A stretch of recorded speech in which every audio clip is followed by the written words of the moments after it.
Greetings and welcome to the edition of Time of the Writer Festival. I will be hosting the following authors. That is Barbara Masekela, Des Lindberg, and Marah Louw. Welcome, as I've already indicated. The theme is Beyond Words, Memory, Imagination, and Conscience. Our topic is on South African legends of culture and heritage. I'll start right here next to me, Marah Louw, and I'm hosting her in her own house. That is in Soweto. Marah, thank you very much. I really appreciate this book. It has been 5 years since you have it out, but the interest is still there, I suppose, because when I go to bookshops, I still find the copies. Can you tell us about the actual process? How did it come about, and when did you decide to have it out?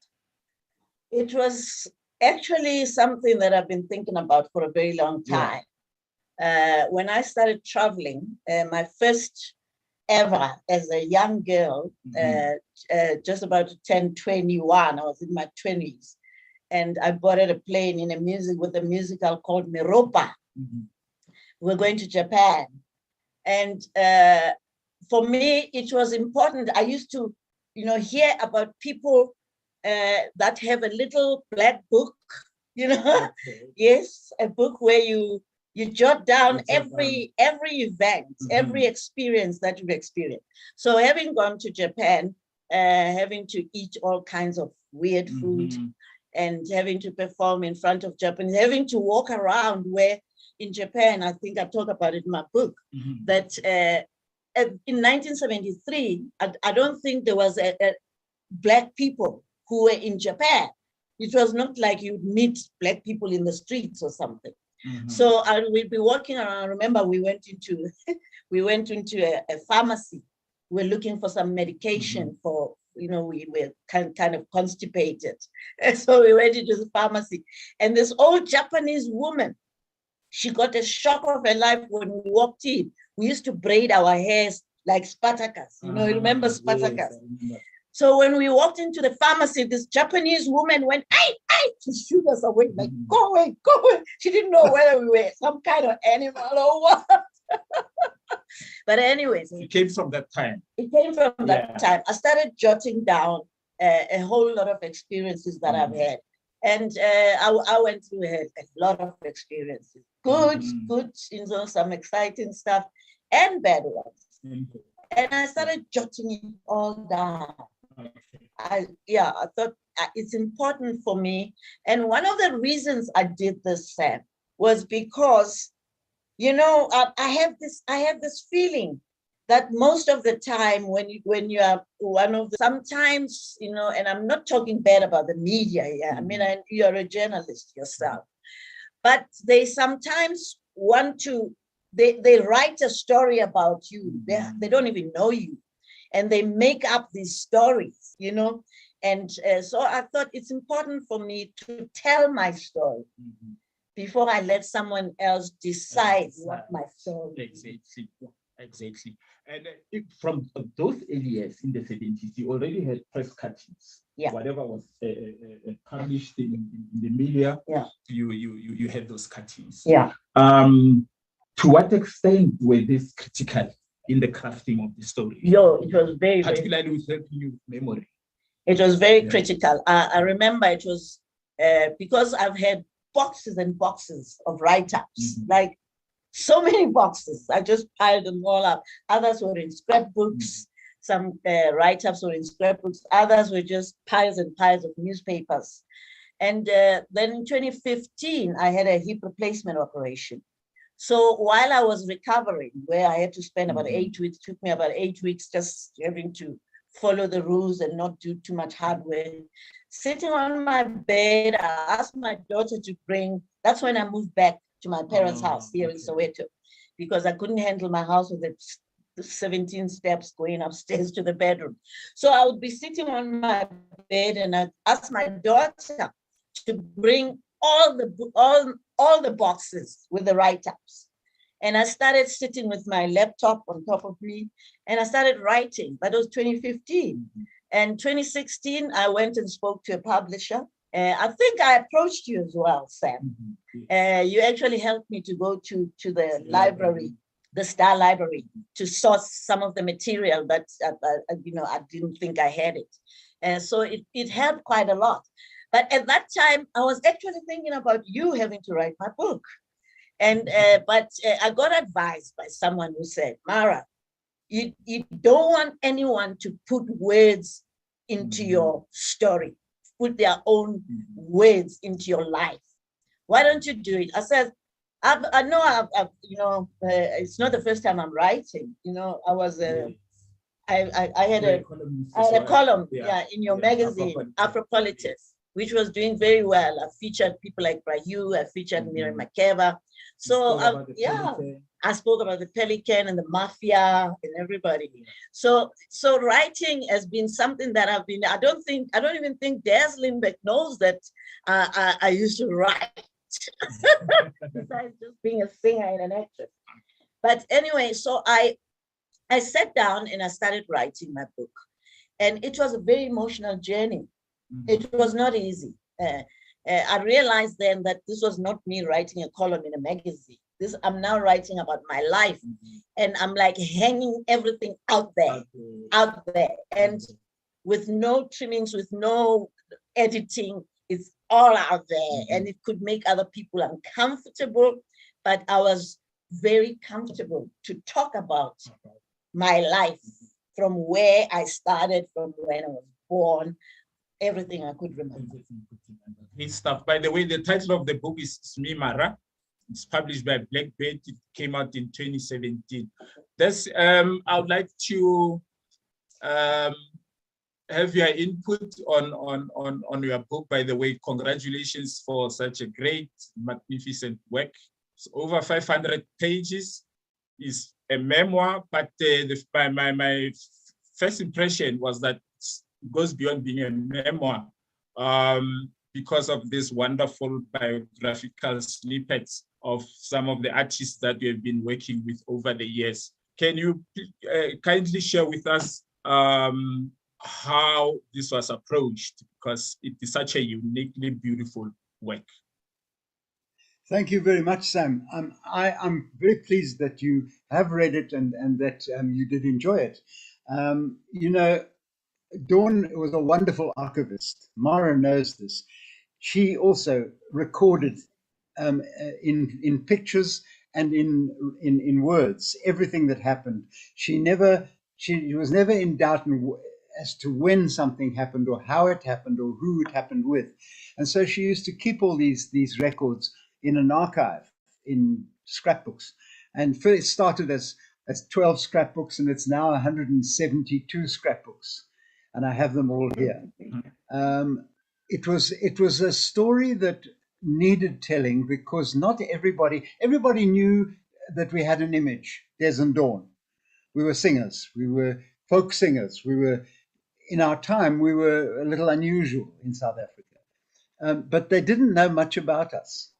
And Dawn has a wonderful story to tell. She has always been a great storyteller, and she's got a wonderful family. She was one of 7 children. I'm an only child, so I joined this large family of people who I grew very close to, and I'm still very close to. And luckily, Dawn and I met at university. And Dawn used to tell the story, and it's absolutely true. We met in a demonstration against detention without trial on the steps of the Johannesburg City Hall in Rissik Street. And when that happened, everybody was there. All the clergy were there, and the academics were there, and the students were there, and the citizens were there, and the political parties were there, and they all marched, thousands of people through the streets. And when we got to the City Hall, some buses started to arrive. And out from the buses came people in rugby uniforms, and we realized that they were from Pretoria University, Tukkies. And they started to abuse us and throw insults at us. And then the people from from the post office over the road, who were all white workers on lunch hour, started throwing eggs at us. And the police arrived and they threw tear gas at us. And it was chaos. And I rescued Dawn from that. I rescued Dawn from that demonstration. And she always used to tell the story how I took her into the library foyer off, around the back of the city hall. And I wiped the tear gas residue off her face with I was in academic dress, one of these long black gowns. And so that was the beginning of our political story, but it was also the beginning of our love story. And it was also the beginning of our life story, because we were inseparable from that moment on. Dawn and I were married for 55 years, and we were partners on stage for 55 years and off stage. And it was something that really deserved to be told, because it wasn't the kind of thing that you told when you got up on stage. You sang the songs and people said, "Oh, that's nice," and they laughed, and I used to do Forster. I couldn't stand Forster when he was in charge. And I used to do a face of Forster like, "We are in South Africa will not tolerate outside interference in our domestic affairs." And of course, that's the sort of thing Forster used to say. And the National Party didn't like us. The government didn't like us. And the very first thing we tried to do in our careers was to bring a show into South Africa with a mixed cast. It's called Godspell. And we were in Maseru doing it for the first 5 months. And we brought it in to the country, and they banned it. And we went to court and we won the court case. And that was the beginning of a huge political activism story, which changed the face, I think, of South African theatre very radically, way back in those days. I know Marah, who was in many of our shows, including The Best Little Whorehouse in Texas. Marah was very aware. Little whorehouse. Yeah. Okay. She was very aware of the implication of what we were doing, what we were trying to do. So that was worth writing down. And we thought that the public deserves to be able to know who was Dawn. I know Dawn was a leader. I know Dawn was fearless. I know Dawn was very, very energetic. And I know she was very talented. Not everybody did. They didn't know she was an artist who could paint. They didn't know that she was a dancer. They saw her with a guitar in her hand, and we needed to move away from that image into a bigger image of doing musicals. And we did with multiracial casts, which of course caused a lot of trouble in the old South Africa. So that's how it all began. Okay. And Dawn wrote a lot of it down. And when we came to Plettenberg Bay to live, which is now towards the end of our 55 years together, we decided to leave Johannesburg and to come and live here. And when we did that, we realized that we now had time, which we never had in Johannesburg, because Dawn was very busy, always very busy with the show she's doing or the Naledi Awards or anything like that. So we'd written all this down, but we decided to write it together. And we sat down and worked on it together as a dialogue between two people who knew each other very, very well. And I'm very, very lucky to have spent 55 years with Dawn Lindberg. She truly should be the one talking now, not me. It's very tough to be the only spokesman for this book called Every Day is an Opening Night. But boy, it was. Every day was an opening night in our life. And that's how it all began. Wonderful stuff. Masekela, can I bring you in? Your book is titled Poli, and of course, what comes to mind for some of us, I think it's a generational thing. When I was growing up, Poli was a parrot. So it came as a huge surprise that actually Poli was also a lady back in Witbank in the 40s and 50s. Well, can you share that? My book, yeah. First of all, I'd like to say it's such a great pleasure to be with two great artists and another writer on this show, on this panel. And I have read both books, and it's wonderful to be with you here. Poli, I'm told, is a parrot. And in fact, I remember too that at one point it was a parrot. But you know, everywhere children have their own language. And in Witbank, for us, Witbank is a mining town called Emalahleni now. And we called it Kwaguqa. Kwaguqa ngamadolo. And when we were kids, we used to capture ladybirds. They're bugs, the ones that have bright orange color with black spots. It's a beetle. And we believed that if you speak to the beetle, it will take a message wherever you send it. And most of us lived with our grandmothers. And so we were separated from our parents. And of course, we missed them, you know. And everybody likes to think that when you live with your grandmother, you are spoiled and, you know, everything is fine. But nobody ever thinks that you actually miss your parents and you want to be with your parents. So these ladybirds, we used to catch them and give them messages to take to our parents. So we would say, Poli, please go and tell my mother I love her. She must come and get me quickly because I want to be with her. So that's why I called my book Poli, because I think that what you find in child psychology is that I think all of us have experienced it, that you even make up a language sometimes, that you speak to each other where you put another syllable in so that nobody understands what you are talking about. And so for us, Poli was a messenger. But this area that I came from, which was called the Eastern Transvaal. It was a Ndebele area. It was the area of the Ndebeles. And most of these people on the Eastern Transvaal up to Northern Transvaal, nobody ever writes about the dislocation and the dispossession of those people. Because if you go to certain provinces like the Eastern Cape or KwaZulu-Natal, you can actually go to a village where your people have lived for, you know, forever. And everybody can say, Shaga lived here, or Senza Ngakwana lived here, or, you know. But for people in the Eastern Transvaal and up into the north, many of their places are called by other names, Bronkhorstspruit, Minar, you know, you name it, you know. Pretoria was part of the Ndebele Kingdom. The Manalas were in Pretoria.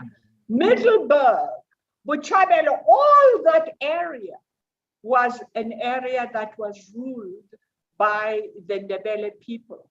So these people were literally forced off their land, and there was nowhere that they could go back to and say, this was my village. This is where my grandfather lived, because all those places had new names now, and they had wiped out the culture of the people who were originally there. So for instance, if you listen to the Ndebele language, it has Afrikaans, it has Sesotho, it has Zulu.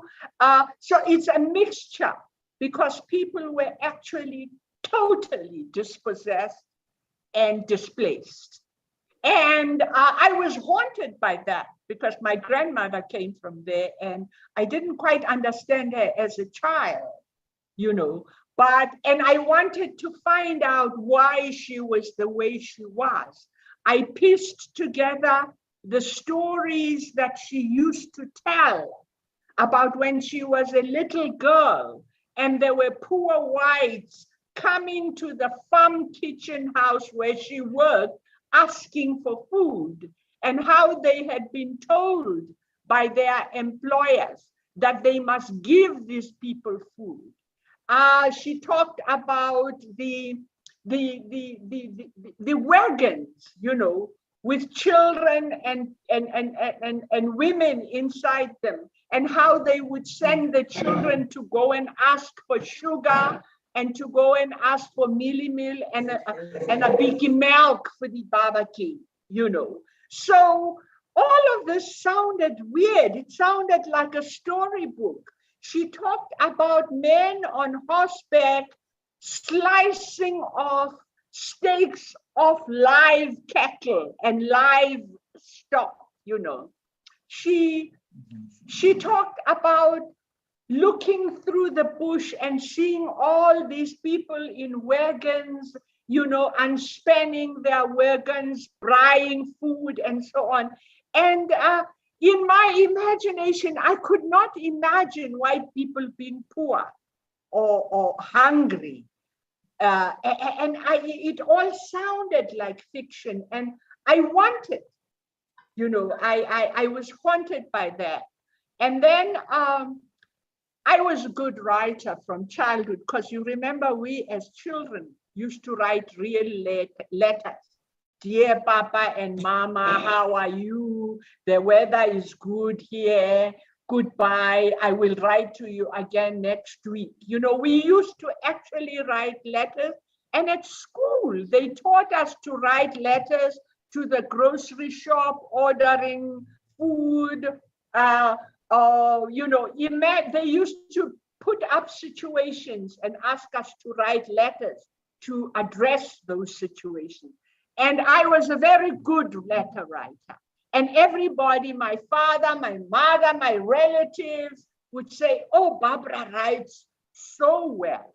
So I did study English, and I became an English teacher. I taught university. I taught English at university. And I read widely, and I always wanted to be a writer. And yeah, that's how my book came about. And just to add, I want to say, through the years, everybody really bugged me. They nagged me, especially Hugh, especially people like Willie Kositile, because they say, why don't you write? Because by then I had published some poetry in the United States, and I never quite had time to write. And after, I would start and stop, start and stop. But after Hugh left, I was so sorry that I had not written before he passed away. And I started focusing on writing. And I have lots, there are about 8 versions of my book, because there are pieces that I wrote over the years and that I put together again, and where I added things. So that's how my book came about. It was really a memoir about my childhood, but in disguise, it's also the story of the people who raised me, especially my grandmother, Joanna Mabena Bauer. Okay. Yeah. Okay. Let me have you again, Marah. It has been 5 years, and the reception has been amazing. At least speaking for myself, because because I've reviewed this. I've reviewed this book, yeah. And so just share with us, some of your experiences, especially your public appearances at institutions like universities. It's been quite an interesting journey. Yeah. First of all, thank you for boosting my book by a beautiful, beautiful review that you did in the May what was it? The Sunday Independent. Yes, it was quite uplifting, and I'm sincerely sure that it boosted the book, because everything that you write, Sam, people believe you, and they rush to the shops. My book did very well. It was on the top 10 bestsellers at Exclusive Books, and it also received a 5-star rating on Amazon and 5-star rating on Take a Lot. But you know, I started getting all kinds of engagements. I traveled around the country. I think I went to almost all the universities where I got invited to come and talk about certain parts of the book. Like, for instance, during Women's Month in August, I would go and talk. I went to the VUT, Vaal University of Technology, and the Bloemfontein University, what's it called? The Free State, yes. And I also went to somewhere in Cape Town.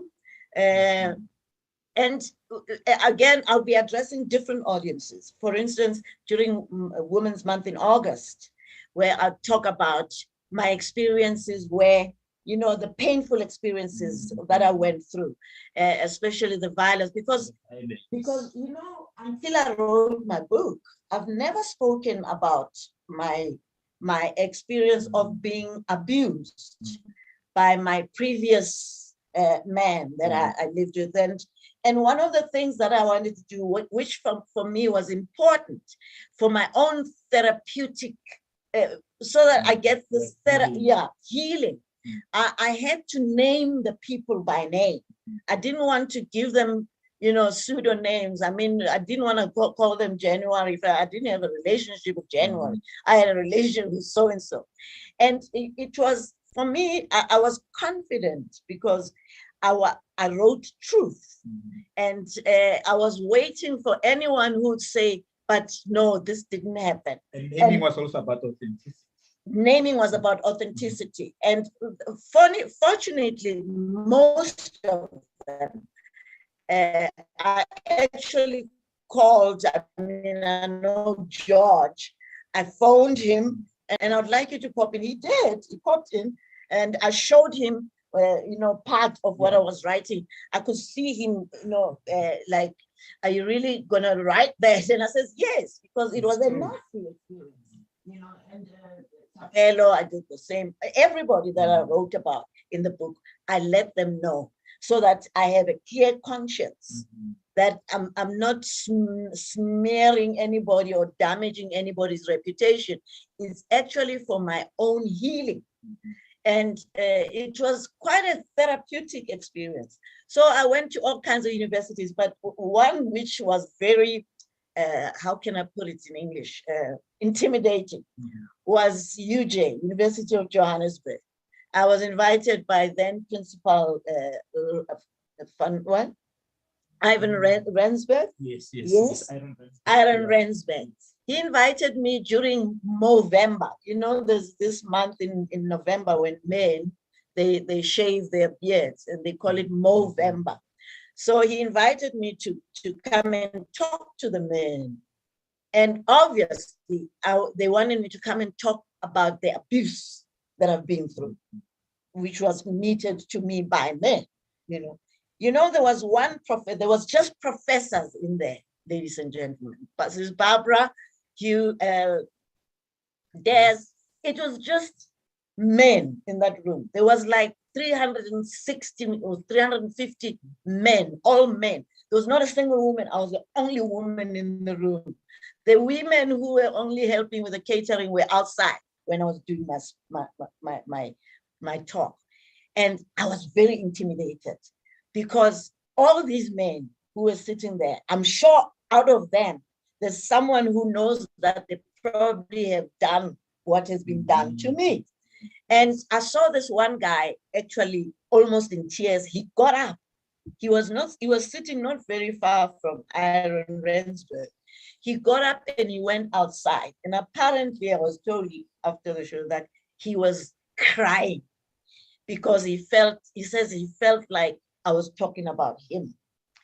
And so for me, it was therapeutic, but it was intimidating. You know, when you have to stand there and tell men that, you know, because what happened to me, the abuse that I went through, you know, some of it, even my friend Des, who traveled around. I remember an incident, Des, when we were having dinner with Billy when I was married to the Scotsman. You know, I was Scottish by injection for 19 years. So I was married to the Scotsman. And I remember once we went for dinner. We used to like occasionally go out together, Des and Dawn and myself and Billy. And we went to this restaurant. I think it was a Villa Mora or something. We went to have dinner. And at that time, my husband was starting to want everything sliced thin, you know, like it must be sliced so thin that you can see through a slice of bread, like it's a lace cat, you know. And I was starting to worry, what is wrong with this man, you know? And he said something in front of Des and Dawn. I don't know if Des remembers this. I'm sure you read the book. We were ordering food. Now I have this pattern. I love cheesecake. You know, that's one of my weaknesses. I love cheesecake. So we had the first, you know, the starters, then we had the main course. When we get to the dessert part, I ordered my favorite cheesecake. And the Villa Mora restaurant makes the best avocado cheesecake with avocado sauce. Not avocado, I mean mango sauce. I ordered that, and Bill, when they brought it in and put it in front of me, Des, you must remember this. When they put it in front of me, Billy said, my husband looked at it and he says, Marah, are you going to eat all that? And I says, yeah, of course. I mean, it's not a large piece. He says, why don't you just take it and rub it on your thighs and do a better job? Yeah. Now, this is in front of my friends. And Dawn was completely gobsmacked. You know, I don't think they could even comment. I wanted to cry, but I thought, no, I'm not going to give him the satisfaction. I can't cry in the restaurant. I'll cry when I get home. I mean, in other words, he was... That was a clear case of verbal abuse. It was a clear case of verbal abuse. Now, my journey with the Scotsman was actually one of those journeys where you think, well, how did I get here? You know, because if anyone who knows me, I've never been a skinny girl. I've never been thin like a stick. You know, I've always looked like an African woman with a Fender trailer, you know, the whole, you know? So he married me knowing, having seen me and loved me. And we were married 19 years. And suddenly in the 17, towards the 19 years, he's starting to say things like that. But flip side, he never touched me. He never laid a hand on me. But you know, words are more painful than a clap. Someone said that to me. He says, words, what you say will stay. You know, when you punch me, I'm going to be a blue eye or something, and in a couple of weeks, it will be gone, and we'll have made peace. But these were the issues that you addressed during your appearances. Yeah. Yes, I addressed all those issues in different stages where I'm talking to men alone or talking to women or talking to both genders of male and female. And I also wanted to talk about the funny side of my life, you know. For sure. Okay. Yeah, we'll come back to that. Sure, we'll come back to that. Yeah. Let's have you back. It seems to me that you actually brought Jesus Christ to the South African stage. I think you did introduce Jesus Christ to the South African theater with a Godspell. Before we had, I think a decade before we had Bongeni Ngema Soza Albert. And of course, the authorities were not happy with that sort of thing. There were also allegations or accusations, rather, of blasphemy. But as you have already indicated, the main problem was the multiracial character of the cast. Can you take us back to that? And of course, you won the Supreme Court case, which I think was a landmark verdict in our country during those years. Yeah, you know, Sam, the context of theatre, and especially musical theatre, was becoming very confused because if I look back, the talented artists were very often black. And yet you weren't seeing these black artists. The promoters were not putting on shows with mixed casts. They were putting on shows with black casts or white casts. And it didn't make any sense to Dawn and I, because we lived, and we knew we lived, in a totally mixed society. I remember just after leaving school, I went to see King Kong.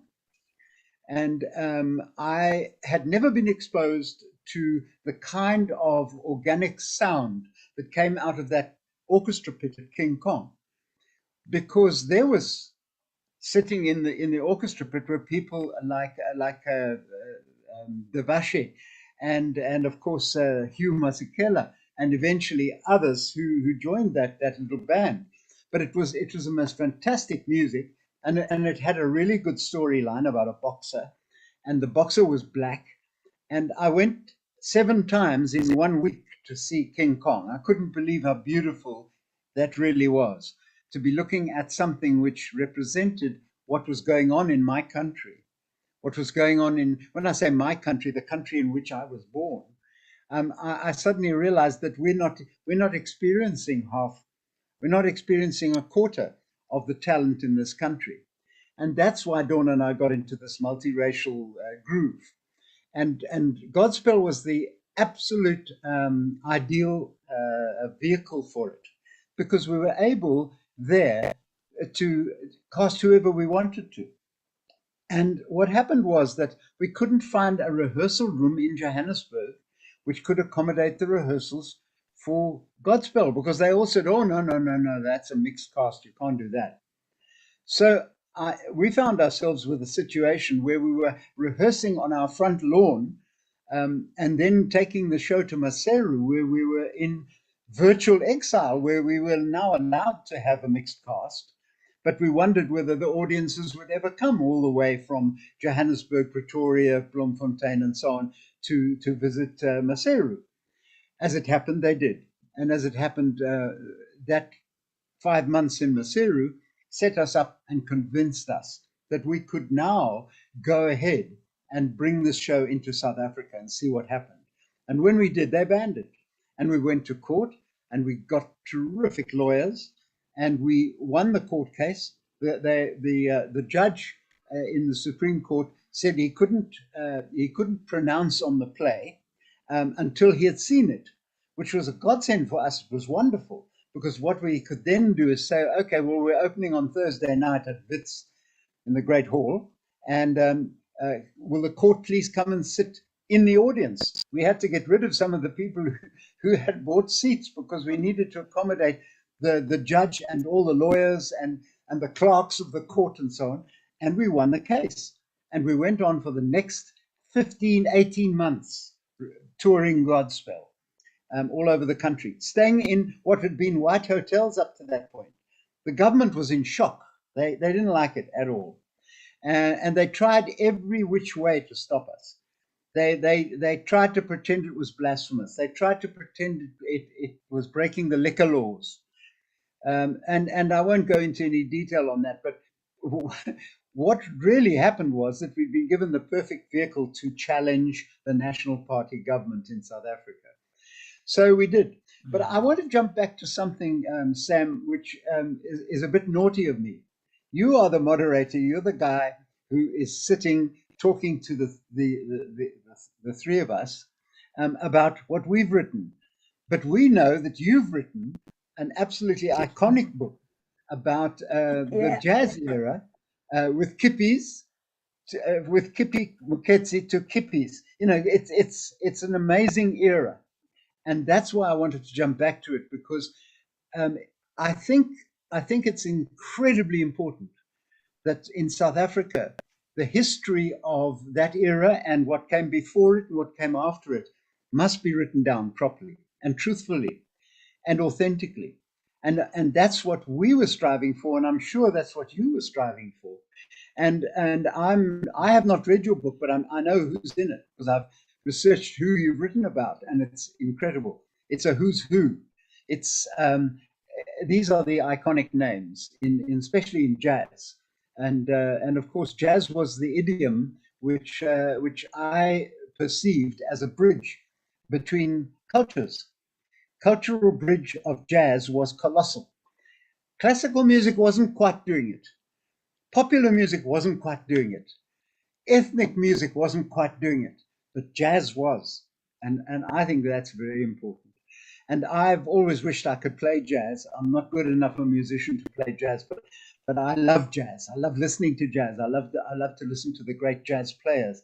We had some amazing people in one of our shows called The Black Mikado. We went down to Dorke House and we looked for who are the musicians who are really special. And we found people like Gilbert Matthews, who had a group called Spirits Rejoice, and Duke Makazi. And those people were amazing. They were absolutely amazing. And we cast them, and we ran that show for 5 months all over the country and stayed in hotels which had previously been all white. And that to us was a huge plus. I'd like to tell another story, if I may. Marah and Dawn and I used to often do the Gold Watch Awards at the mines all over the place, the Free State, the mines where they were digging gold. But of course, the people who did the digging of the gold were mostly not white people. And the people who were getting gold watches were very often white people who sat in offices. But then there would be miners who got the gold watch for long service as well. But they used to have two separate functions. And so Marah would go and sing for the black lot, and we were to go and sing for the white lot. And I refused. I told Anglo, no. If you don't book us to do one show for all the people who are getting watches, then I'm afraid we won't be doing Gold Watch Awards anymore. And they accepted it. They actually accepted it. And within months, we were now doing a Des, Dawn and Marah show, which they loved because, of course, Marah brought jazz to the party as well, which is the bridge again. So those are the things, which motivated us. And I think the stories that we tell in the book, many of them are unknown to even to journalists. I don't think anyone realized how dangerous it was at the time.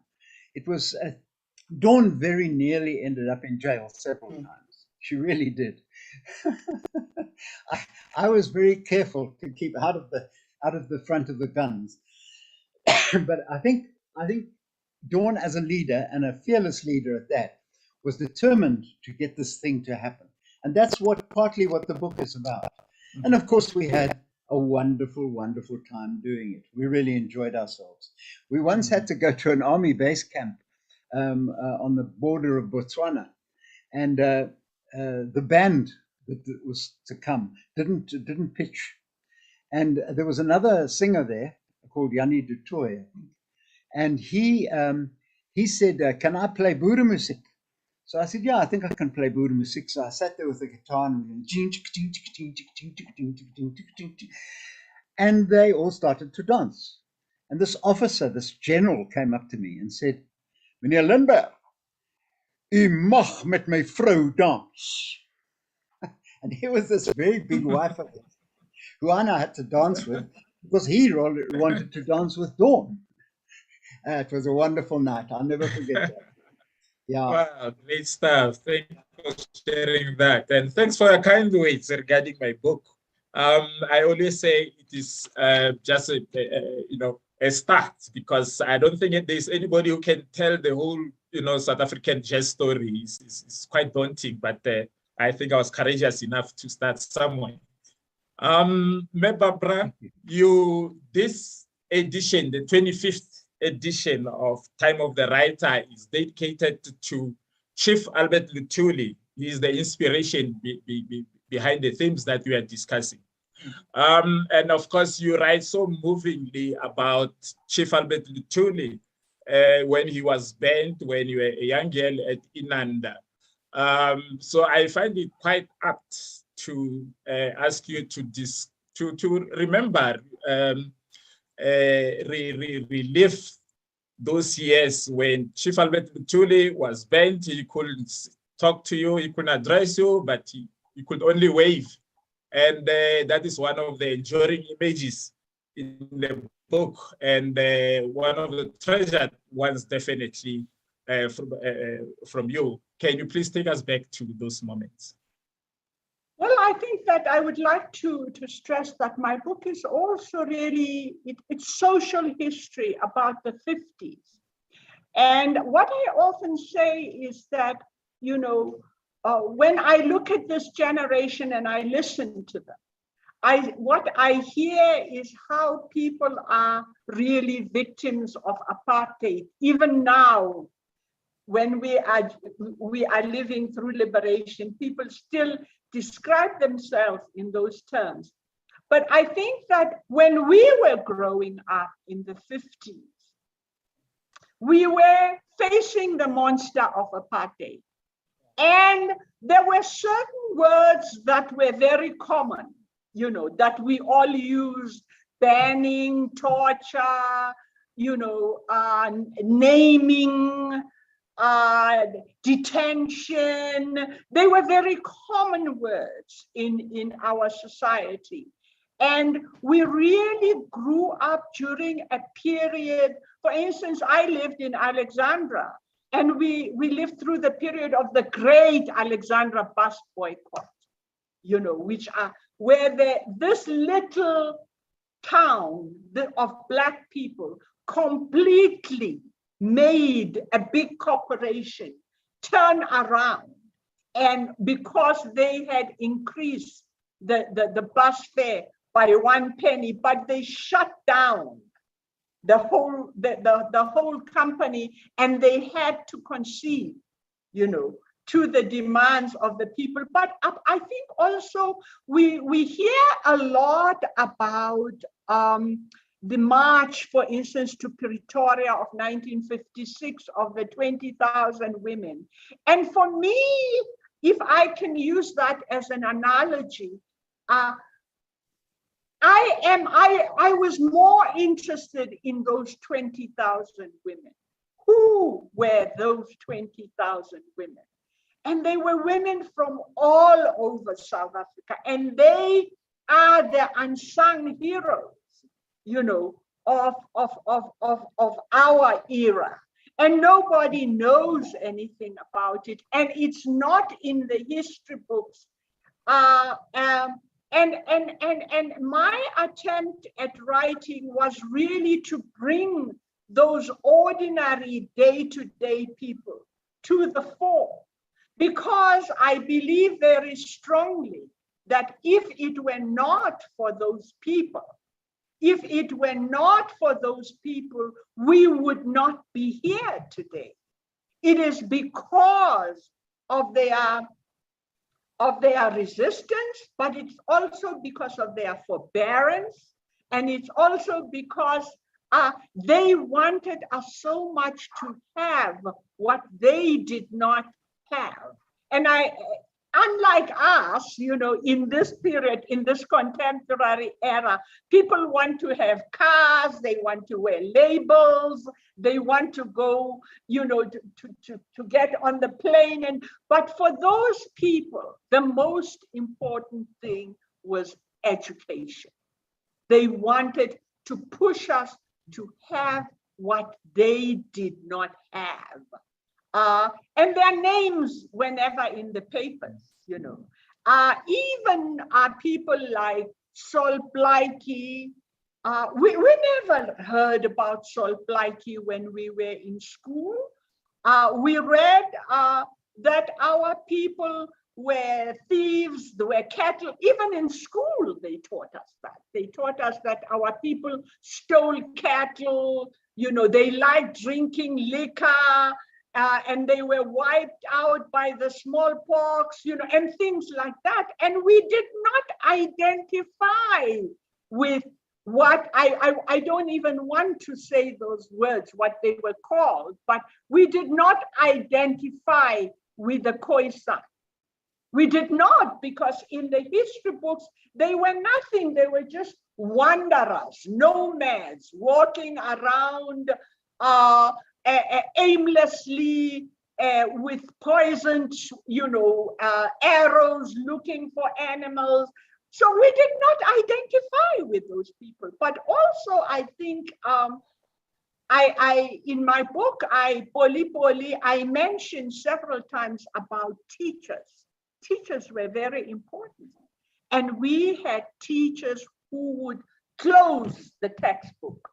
They would close the textbook and they would say to us, this is the real story. There was Mushweshwe, there was Sikukuni, and they would tell us about these people. And they were not permitted to teach this, but they taught us this. And we in turn came to understand that we were something, that we came from courageous people, that, people didn't just fall down and accept conquest, but that they fought.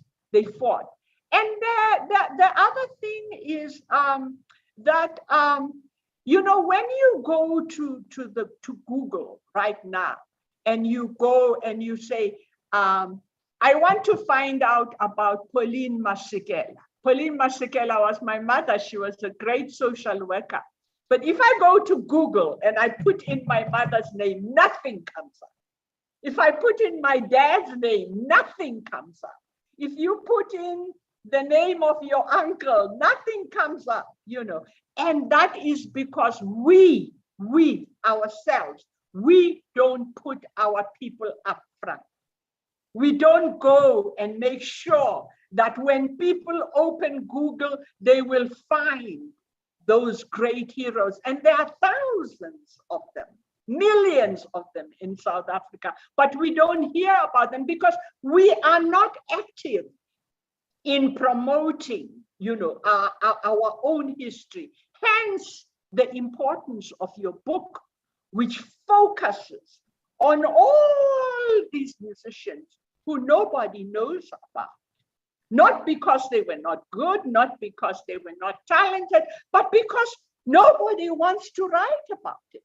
Nobody wants to put the information there or knows the information. So we have other people tell our history. And for the most part, those people are people who have had a tertiary education, who do research. But when it comes to ordinary everyday life, we don't know the history of our people. And I think that my grandmother was a great hero of South Africa. And I think everybody, in the same way, that generation had great patriots, but we don't read about them in the newspapers. So, Thank you for that. Yeah. Mm-hmm. Okay. But and I did mention Luthuli as a historic figure in this, and of course he was one of those people who were not in the history books. Come again. I can't hear. I was saying, okay. I was saying Chief Albert Luthuli was one of those freedom fighters who were also not in the history books. No, he has written his own book, but this. And he used to visit my school in Under Seminary quite regularly because he was a board member of the American Board of Missions. And, in 1956, when the Treason Trial was to take place, when they arrested the 156 people, I was a young girl at school, and we woke up one morning and heard that all the leaders had been arrested and they were all, in jail for treason. And it was a scary thing when you're 15 years old and suddenly, you hear that all these people have been arrested. Albert Luthuli was one of them. And then, of course, as the trial was in process, he was banned, but he came to the school. And for the first time, he could not address the assembly. And our school principal came, we knew by then, because we could see the visitors, you know, when they came to school, we knew he was spending the weekend. And Miss Dr. Lavinia Scott went to the altar there, and she said, today we have a great man among us, but he will not be able to speak to you because he has been silenced by the apartheid government. And so they opened two doors, you know, at the altar, there were two doors. And she said, he can't speak to you, but he will greet you, because he's not allowed to be in the company of too many people. And he walked quietly across the stage from one door and went out of that other door. And the girls went crazy. They started cheering and everything. And in my book, I said that was the greatest speech that was never made, because that was so powerful. Exactly. Thank you for that. We are almost at the tail end of our discussion. I think we have got something like 2 minutes left. Some closing comments, 1 minute each. 1 minute. Of course, you have dedicated this book to your family, your forebears, and of course the parents and the grandparents. A quick comment on that. Why was that necessary? It was very important for me to also talk about my family, because of the complicated situation that I found myself in, where I grew up. You know, when you grow up and you know who you are, you know your parents, and suddenly you learn at a later stage. I was in my 40s when I learned that my sister was actually my biological mother.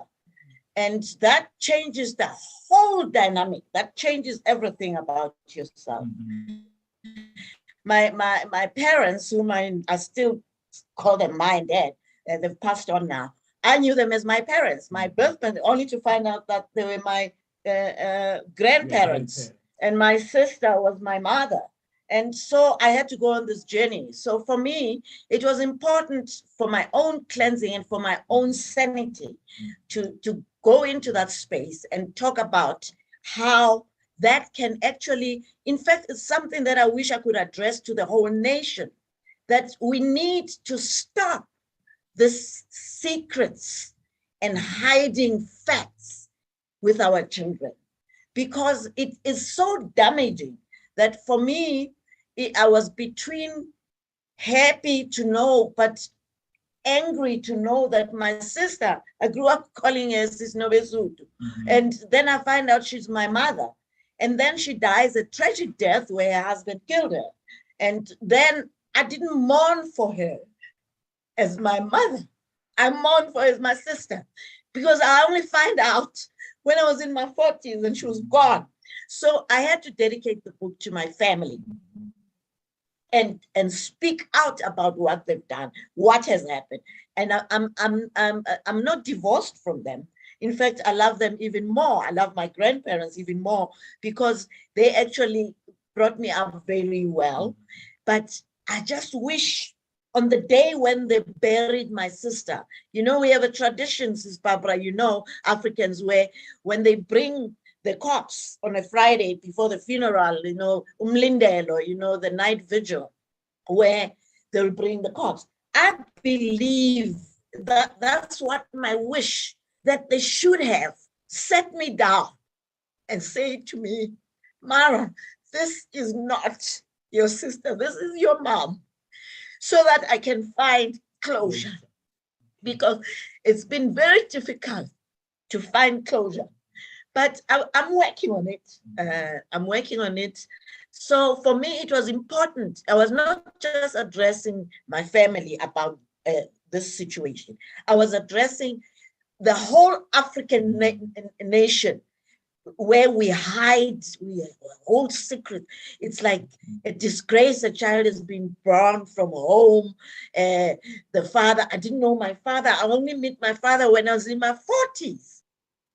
And suddenly he's like, hello, Marah, My name is August Marah Binga. I'm your father. You know, and I'm looking at this man, and I don't know whether I should punch him in the face, but it's only coming now because suddenly Marah Louw is well known. So he can go around posting that, you know, my firstborn is Marah Louw, you know? And I'm thinking, where were you? Why didn't you? You never did. But anything, I had to say thank you for bringing human being and guiding me through my journey in show business and my journey in life, because my parents were actually the ones who actually, you know, were on my side. But the pain that I went through, I had to address in the book. I had to, so that maybe someone somewhere can learn, the future generations, they can learn that don't hide the truth from your children. Don't hide. Don't keep secrets. Secrets and lies, you know, I don't want to call them secrets and lies. I says they were just economic with the truth. You know, they didn't want to be honest and tell me the truth. It would not have changed anything because it still has it. Thank you for telling this story, because at least personally, also it was the beginning of a journey to me. It was, yes. It was. And I want to thank, because we now finished, I want to thank Ismail Muhammad for the invitation to participate in this festival. It's my first, and I wish we had longer time to all communicate. 3 hours. Yes, because I wish I could talk to Sis Barbara, you know, when she looked after us when we went to Paris, and we were invited when she was an ambassador there. You remember, Sis Barbara? Okay. And she treated us, it was fantastic. Yeah. And thank you, Sis Babs. Thanks, Des. It's good to see you. And thanks, Ismail, and thanks everybody in the festival. Thank you, sir. Thank you very much. This is my son. Kiwanaka. Oh, Des, you have said such a mouthful, I don't even know what to say, except to request you to have some closing remarks on this wonderful discussion that we have had over, you know, in the past hour. You know, Sam, one of my passions in life, and Dawn's as well, was storytelling. That's why Marah's book is so important. That's why all books are important, because each book, surely a book is not worth it if it's not telling a story, a real story. And there are things which will make people surprised in every story. And there are things that will make people challenged. And they'll say, oh, what would I have done?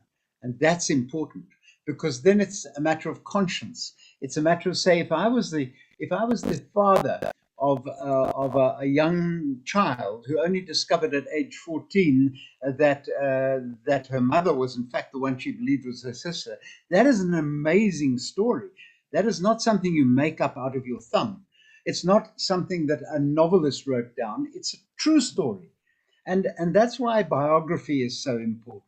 Autobiography and biography. And here we sit with certainly the two ladies and me today have been talking about our own stories, their own true stories.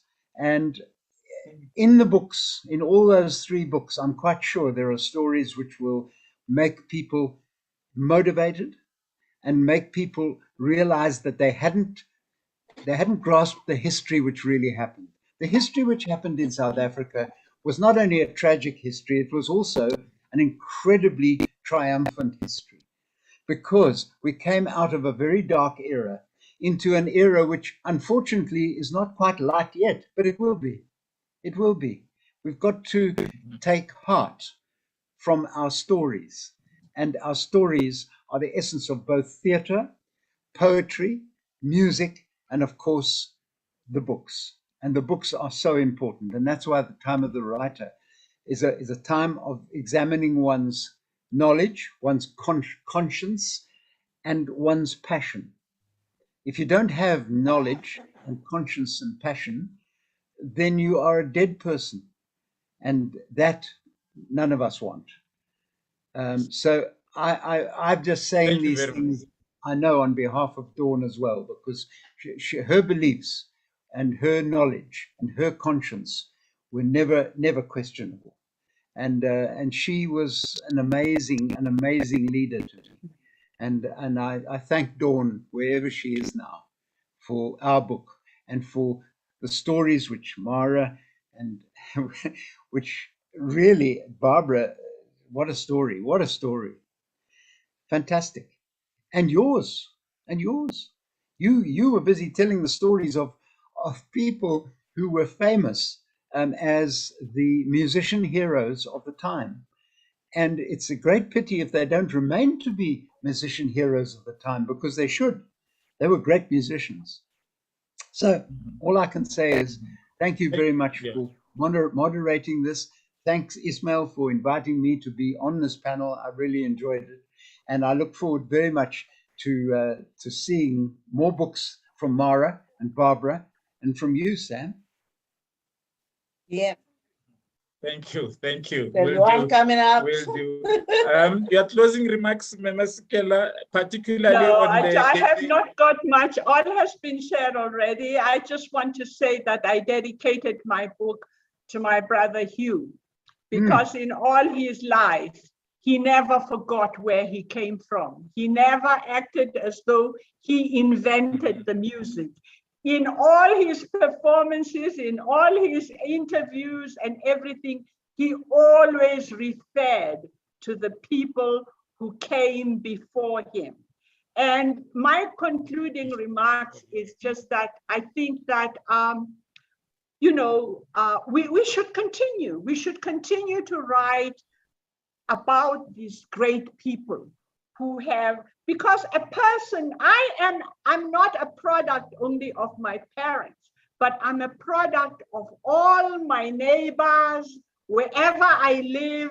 And Hugh and I were very lucky because our father was an artist. So from childhood, we were exposed to a very, very broad world, and I think that we have turned out the way we did because of my parents and because of theirs. And the time is too short for us to talk because we really haven't had a time to talk to each other and discuss, because South African history is so complex and layered. And I think sometimes when we read books, especially when we read autobiographies, it's about the individual, but it is about the individual who comes from a very, very rich and original society. And that is what has produced us. And those are the people we should write about as well. The lady on the corner who sells the tomatoes, one of the 20,000 women who marched, who was maybe from Ziras or from Guamashu or from, Atteridgeville, those are the salt of the earth. And they have given birth to us. Thank you. Thank you very much for that. Much appreciated. Thank you, everybody who was listening, and good night. You're done? I'm done. Oh, I wanted to thank you for your book, for featuring me in your book. Thank you.